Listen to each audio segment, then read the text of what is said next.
esse tema porque Donald Trump avalia planos para atacar instalações de cocaína e rotas de tráfico de drogas dentro da Venezuela, afirmou uma emissora americana. O movimento amplia a presença militar dos Estados Unidos na região e dá forte sinalização de pressão à ditadura de Nicolás Maduro. E para falarmos mais a respeito sobre essa escalada das tensões na região, nós vamos conversar agora com a professora de Relações Internacionais da ESPM, Denilde Rosacker. Chega agora, professora Denise. Falei certo o seu sobrenome, a pronúncia? Professora, me corrija, por favor, se estiver equivocado. Boa noite, bem-vinda. Boa noite, Nelson. Falou corretamente, sim. Então, acertei. Professora, explica pra gente qual a sua análise sobre essa tensão que vem aumentando envolvendo Estados Unidos e Venezuela.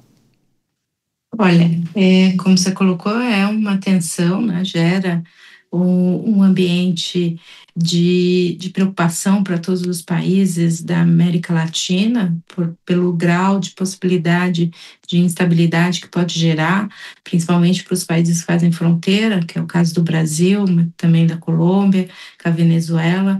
Acho que aqui a gente tem dois elementos importantes, né? De um lado é o Trump usando o combate ao narcotráfico, que é uma bandeira importante interna para ele, tá? E vem sendo um dos discursos fortes que ele tem feito, que é reverter a entrada de drogas nos Estados Unidos, e aí tanto na pressão com o México, que entra a fentanil, e a cocaína que sai da América do Sul e chega nos Estados Unidos. Então, tem um discurso para o seu público interno. E, de outro lado, tem também dois fatores importantes geopolíticos.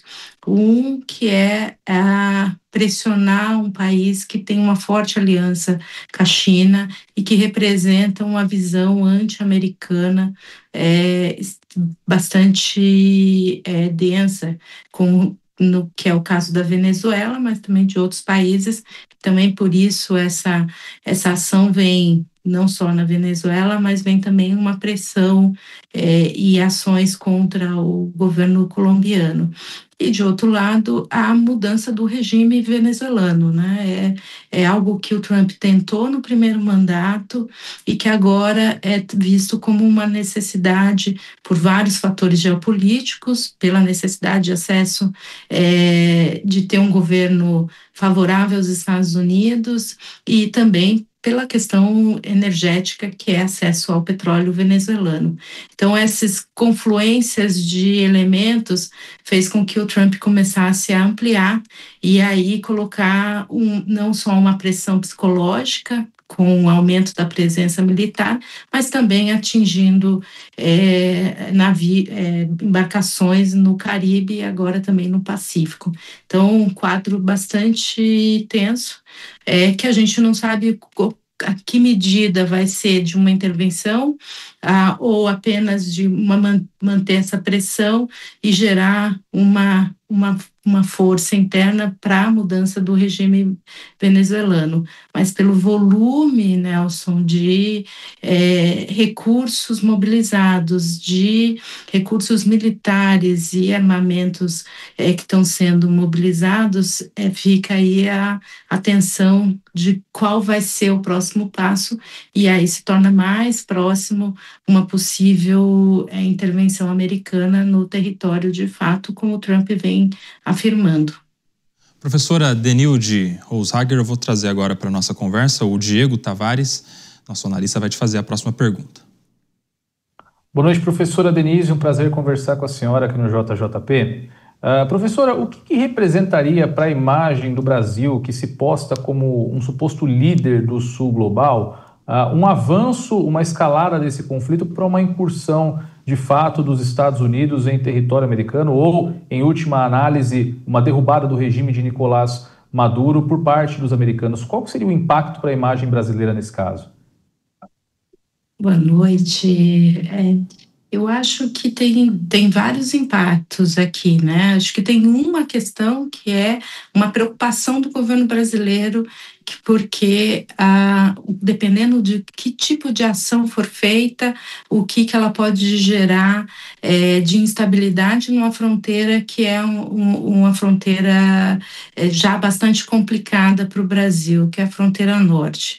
Do ponto de vista de questões de liderança, o Brasil pode, e aí eu acho que é outro fator que é importante também colocar para o público, que o governo Lula, que no primeiro momento tinha um diálogo com a Venezuela e com Maduro, desde o ano passado a gente tem dificuldades depois das eleições, se a gente lembrar que o Brasil ficou numa situação de não declarar a eleição como fraudulenta, mas também de não reconhecer, então isso gerou aí um atrito entre os dois governos e a gente tem tido um distanciamento da Venezuela. Então mais difícil, inclusive, de tentar algum tipo de mediação, que é provavelmente o que o governo brasileiro vai buscar fazer, é tentar construir algum tipo de diálogo que possa aproveitar, inclusive, possivelmente a conversa com o Trump amanhã, do Lula e o Trump, para tentar diminuir a tensão. Agora, a nossa liderança vem sendo cada vez mais esvaziada na América Latina, né? A gente perdeu a capacidade que a gente tinha de ser um país que pudesse ser o país para se posicionar e tentar buscar um diálogo mais, se não mais premente, mas pelo menos que tivesse capacidade de estabelecer diálogos. Isso a gente vem perdendo e a América Latina vem sendo cada vez mais fragmentada em termos de lideranças. Então, assim, eu acho que o Brasil perde muito com qualquer incursão americana, gera uma instabilidade regional e a nossa capacidade de ação é bastante limitada neste caso. Professora Denilde, e as últimas manifestações do presidente, inclusive criticando esse combate ao narcotráfico de alguma maneira, né? Defendendo alguns correligionários, alguns companheiros, pode influenciar nessa conversa que você bem citou, a possível conversa entre Lula e Trump lá no Sudeste Asiático? Acho que amanhã o governo vai tentar focar nas questões econômicas, né? Acho que esse é o ponto central da conversa. O que o Brasil pode tentar fazer é se colocar como um ator possível para diminuir as tensões. Só que acho que esse não é o tópico que o Trump vai querer discutir. Com relação à questão do controle de drogas e do combate ao narcotráfico, o Brasil já tinha feito uma posição antes, inclusive, do tarifaço, de que não aceitaria imposições americanas nesse sentido. Então, provavelmente o governo vai continuar mantendo a mesma posição, em que o Brasil tem capacidade de combater o narcotráfico, que tem força, inteligência para isso e não dependeria de nenhuma força estrangeira para comprar o auxílio de uma força estrangeira. Acho que esse vai continuar sendo o discurso brasileiro, mesmo que se tenha aí uma pressão maior americana. O que o Trump vai discutir amanhã é economia, acesso a terras raras, alguns produtos que se entende aí que é possível ser negociado em termos de tarifas, e também a questão do etanol, que provavelmente entra nessa discussão. Então, e para o governo brasileiro vai ser uma chance importante de discutir uma pauta que é importante para o Brasil. Pode ser que a questão venezuelana fique em segundo plano.